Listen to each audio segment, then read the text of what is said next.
एक मित्र ने कमेंट करके पूछा है प्रतीक सोरटे जी ने कि हम कैसे पता करें कि हमारे अंदर काम ऊर्जा है या नहीं। तो प्रश्न तो उनका एक तरह से समसामयिक है, क्योंकि आजकल इस पर बहुत साहित्य चल रहा है, बहुत बातें चल रही हैं काम ऊर्जा पर, तांत्रिक सेक्स पर साहित्य भरे पड़े हैं।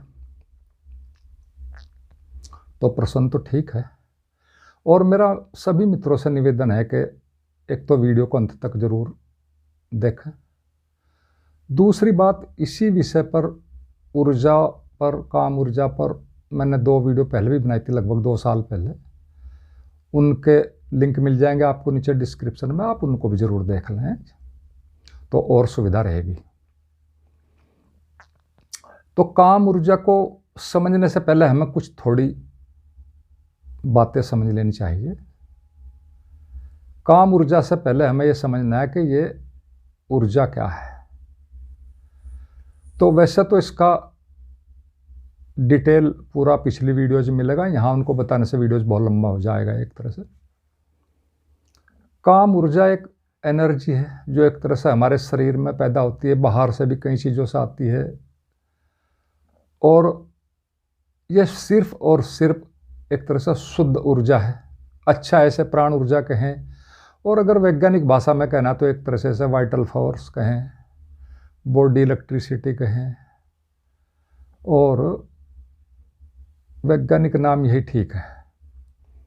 यह हमारे भोजन से निकली जो सूक्ष्म इलेक्ट्रिक चार्ज है उसे भी कह सकते हैं, लेकिन ये सच में प्राण ऊर्जा है। तो इसमें होता क्या कि हम ऊर्जा के ऊपर इतनी बातें नहीं करते जितनी काम ऊर्जा पर करते हैं। और कारण क्या है? कारण सिर्फ यह है कि अध्यात्म में बहुत सी चीज़ें पुरानी चली आ रही हैं और उन पर कोई ज़्यादा वैज्ञानिक ढंग से कोई खोजबीन नहीं होती। इसको आप एक बड़े ही सामान्य से उदाहरण से समझ सकते हैं। जैसे ऊर्जा हमारे शरीर में आती है कई कई ढंगों से, कई कई माध्यमों से। इसे आप ऐसे समझे जैसे कि एक आदमी ने धन कमाया है कई कई ढंगों से, और उसके पास धन है, उसके बैंक में, उसके घर में, और वो उसे खर्च करता है कहीं भी, जरूरी कामों में, गैर जरूरी में, सही में, गलत में, कहीं भी कर सकता है, उसके पास है। तो उसका नाम धन का जहाँ खर्च करता है वो नाम तो नहीं होगा, और हो भी सकता है। बाहरी जगत में तो ये स्थूल चीज़ों में चीज़ें चल सकती हैं। आपने कहीं दान दिया, आप कह सकते हैं कि चैरिटी मनी है। कहीं मनोरंजन में खर्च किया, आप कह सकते हैं कि ये मेरा मनोरंजन का धन है। वो तो चल सकता है, यहाँ तक कोई दिक्कत नहीं। लेकिन समस्या तब पैदा होती कि यदि आप उस नाम को ही सब कुछ समझने लगें और मेन चीज़ से भटक जाएं, जबकि मेन आधार धन है। ठीक इसी तरह हमारा मेन आधार, हमारे जीवित रहने का, हमारे शरीर की क्रियाएं चलने का मेन आधार जो है हमारी ऊर्जा है। और वो ऊर्जा कई कई रूपों में एक तरह से खर्च होती है, उस पर हम अभी बात करेंगे। लेकिन काम ऊर्जा पर जो ज़्यादा जोर लगाया जाता है वो इसीलिए है कि इस पर बहुत ज़्यादा पहले भी बातें हुई, तांत्रिक सेक्स की, इसकी, और अध्यात्म में बहुत सी बातें चलती आती रहती हैं, क्योंकि वो पुरानी चली आ रही हैं और हम उन्हीं पर एक तरह से जमे रहते हैं।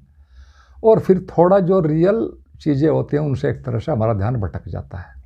और अध्यात्म में किसी चीज़ को मापने का, देखने का कोई वैज्ञानिक या एक तरह से ठोस आधार तो होता नहीं किसी चीज़ को मापने का। वहाँ तो सब चीज़ें चली आ रही हैं, और आजकल तो कोई कुछ भी डाल दे, कुछ भी, न उसकी योग्यता देखी जाती है न कोई बात, बस जो भी प्रचलन में आगा उसी पर सारी बातें हो रही हैं, धड़ाधड़ साहित्य आ रहा है इधर से उधर से। तो खैर, इस विषय में अब हम आगे बात करेंगे। तो अब हम आगे ऊर्जा को समझते हैं कि हमारे शरीर में उसका कैसे एक तरह से कहाँ कहाँ खर्च होती है, कैसे कैसे। तो हमारे शरीर में जो भी ऊर्जा पैदा होती है हमारे भोजन से, रेस्ट से, बाहर से, सूर्य से, कहीं से भी, पॉजिटिव थिंकिंग से, तो हमारे शरीर में एक ज़बरदस्त बॉडी विजडम है। उस पर हम यहाँ ज़्यादा तो बात नहीं करेंगे। और वो बॉडी विजडम सबसे पहले उस ऊर्जा को जो शरीर के ज़रूरी काम है, अंदरूनी अंगों का संचालन, मेटाबॉलिक क्रियाएं, फेफड़ों का धड़कना और ऑक्सीजन और कार्बन डाइऑक्साइड का लेन देन, दिल का धड़कना, ब्रेन का, बहुत सी चीज़ें हैं, सारी ज़रूरी हैं। सबसे पहले उनमें खर्च करती है और फिर उसके बाद जो बच जाती है उसको फिर हमारा ब्रेन यूज करता है अपने ढंग से, जैसा उसका माइंड सेट है पहले से, निगेटिविटी में, पॉजिटिविटी में, जहाँ भी वो खर्च करता है। और ब्रेन बहुत ज़्यादा खर्च करता है। दो जगह खर्च हो गई, पहले अनिवार्य में, फिर ब्रेन करेगा। ब्रेन तो क्योंकि एक तरह से मालिक है, उसकी मोनोपोली है। फिर उसके बाद भी जो ऊर्जा बचती है, हमारी बॉडी विजडम उसको हमारे सेक्स ऑर्गन्स की तरफ भेज देती है और ठीक उसी तरह के संकेत हमारे नर्वस सिस्टम के द्वारा हमारे ब्रेन में भी चले जाते हैं। और यहाँ होता क्या है कि जैसे ही वो ऊर्जा वहाँ जाएगी, हमारे ऑर्गन्स, सेक्स ऑर्गन्स एक तरह से सक्रिय होंगे और फिर वो अपना काम करेंगे और प्रकृति उनसे अपना काम लेगी। और प्रकृति का एक ही उद्देश्य है, उससे सभी जीवधारियों की वंशवृद्धि को चलाना है। उसे आदमी की किसी और चीज़ से, उसके एनलाइटनमेंट से या ध्यान से किसी से उसका कोई मतलब नहीं है। और शरीर हमारा प्रकृति से बना है, पूरा का पूरा प्रकृति के हिसाब से ही चलता है। तो वो हमारी ऊर्जा वहाँ चली जाती है। और मज़े की बात है, प्रकृति का कमाल देखो, और हमारी बॉडी विजडम का, कि प्रकृति इस एनर्जी को सबसे ज़्यादा युवावस्था में बनाती है, यानी लगभग 18-20 से लेकर 30 तक, जिसमें आमतौर से 20-22 के आसपास काम ऊर्जा सबसे ज़्यादा होती है। और काम ऊर्जा इसलिए होती है क्योंकि उस वक्त हार्मोन्स का एक सीक्रेशन बदल जाता है, ऊर्जा बॉडी पूरी पैदा करती है। और प्रकृति इसी युवावस्था में सबसे पहले अपना काम पूरा करा लेती है, यानी उसे बच्चे पैदा कराने, उसे फालतू चीज़ों से कोई मतलब नहीं।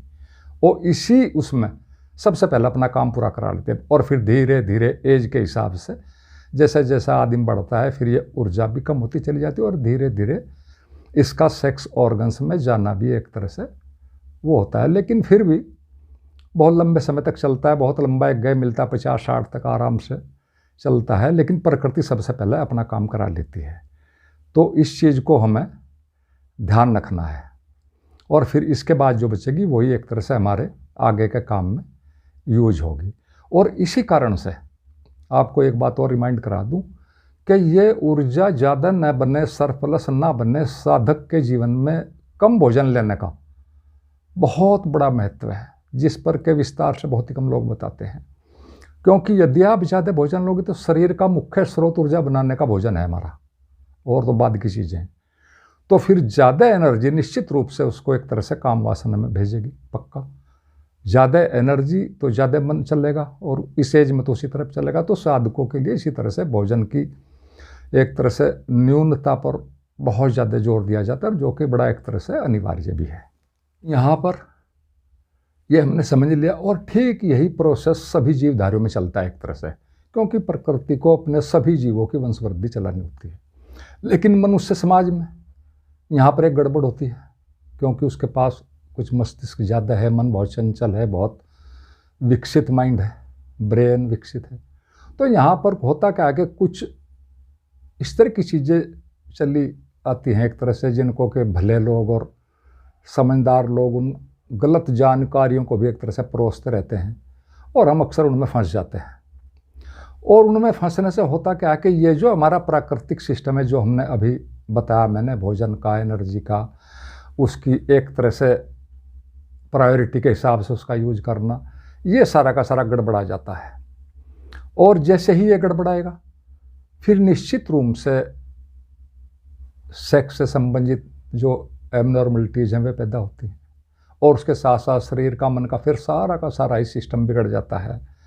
और वो सिर्फ उसका एक ही कारण होता है कि हमें अपने नेचुरल सिस्टम की सही जानकारी का ना होना। अब हम इस गलत ज्ञान के ऊपर बात करते हैं। ये गलत ज्ञान क्या है जो हमारे समाज में एक तरह से चला आ रहा है बहुत पहले से?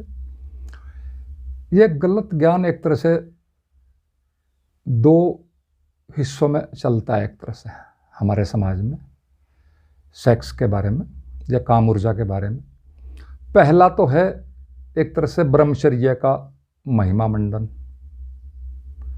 और दूसरा है इसी सुख को, काम सुख को, ये एक तरह से सर्वाधिक महत्वपूर्ण समझना, इसी को सब कुछ समझ लेना। और ये दोनों इसलिए होते हैं क्योंकि हमारे जीवन का कहो, हमारे शरीर का कहो, जो एक तरह से नियंत्रण करता है वो है हमारा मन और मस्तिष्क। और हमारे मन की बेसिक नेचर है अति पर जाना। कोई भी चीज़ हो, उसे अगर कोई बाधा ना हो तो हर हाल में अति पर जाएगा ऑटोमेटिक। और यही सेक्स में भी चलता है, हम या तो उधरती पर जाएंगे या उधरती पर जाएंगे, जबकि जीवन, अस्तित्व, प्रकृति, ये सब का सब एक संतुलन है, एक संतुलन में ही चल रहा है हमेशा से, और हम इसी से आए हैं। और हम भी यदि संतुलन में रहेंगे हर मामले में, तो हम हमेशा सुखी रहेंगे, सफल रहेंगे, आनंदित रहेंगे, अपना लक्ष्य पालेंगे। और बैलेंस एक असली चीज़ है, ये एक आधारभूत प्रकृति का, ब्रह्मांड का एक तरह से नियम है।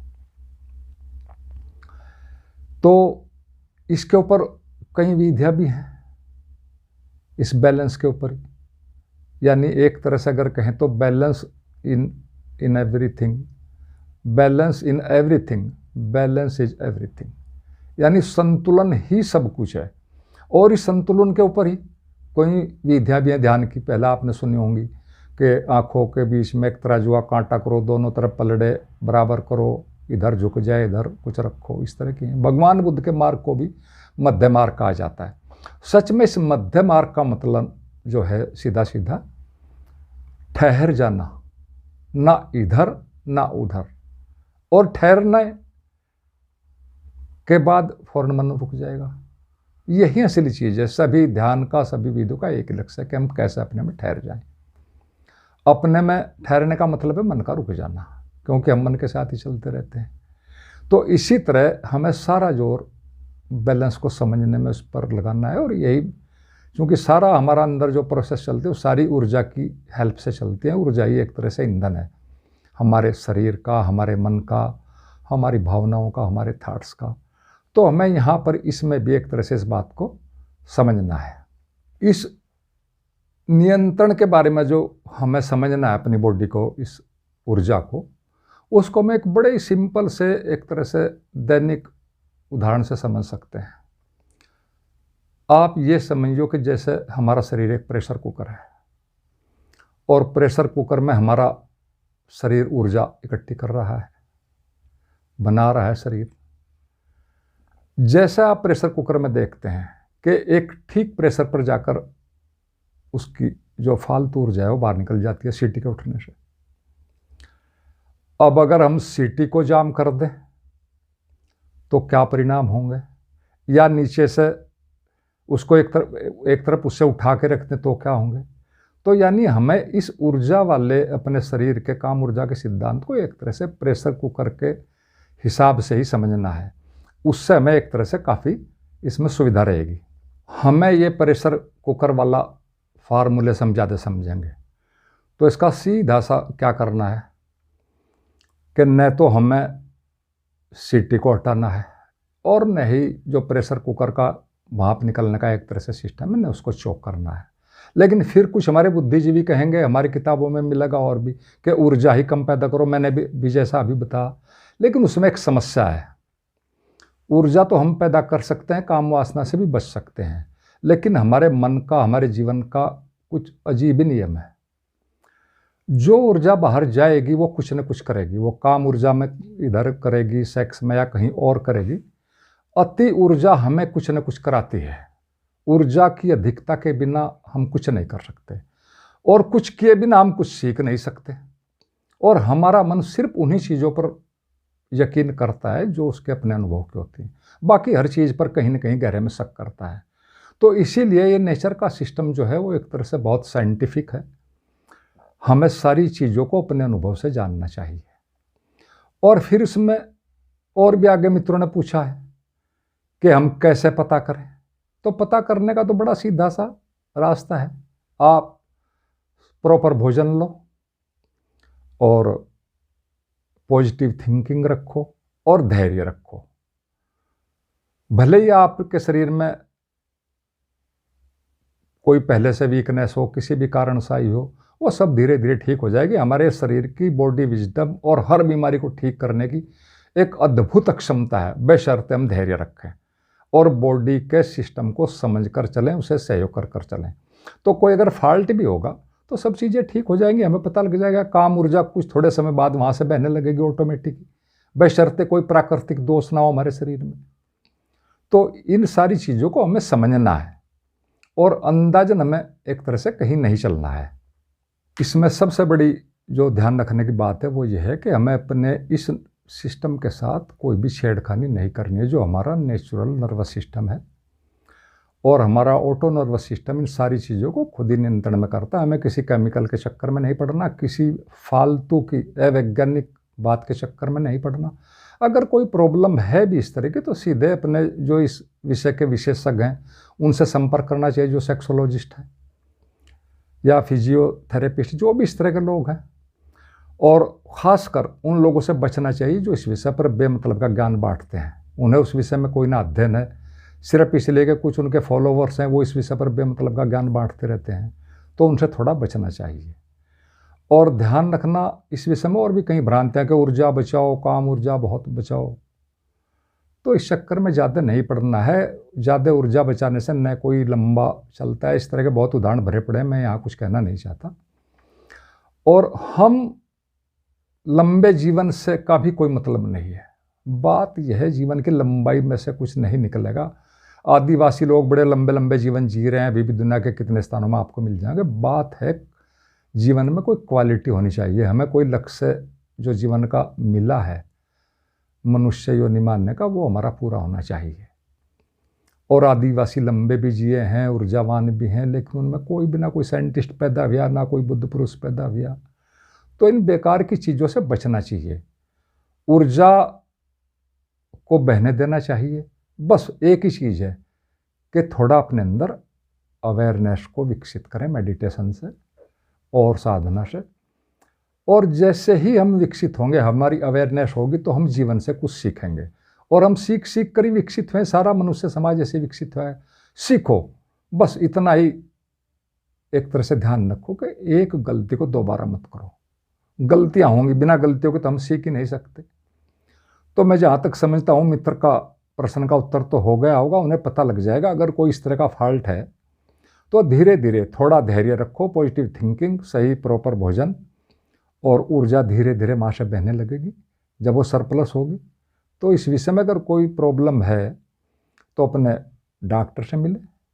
और कोई भी मित्र इस विषय में कोई प्रश्न पूछना चाहता है तो पूछ सकता है, मुझे कमेंट करके, फ़ोन पर, जैसे भी वो चाहे पूछ सकता है। तो मुझे उम्मीद है कि मित्र के प्रश्न का थोड़ा सा आंसर निकला होगा। और पिछली वीडियो भी आप ज़रूर देख लें। आप लोगों ने सुना, आपका बहुत बहुत धन्यवाद। अंत में सभी मित्रों को मेरा प्रणाम।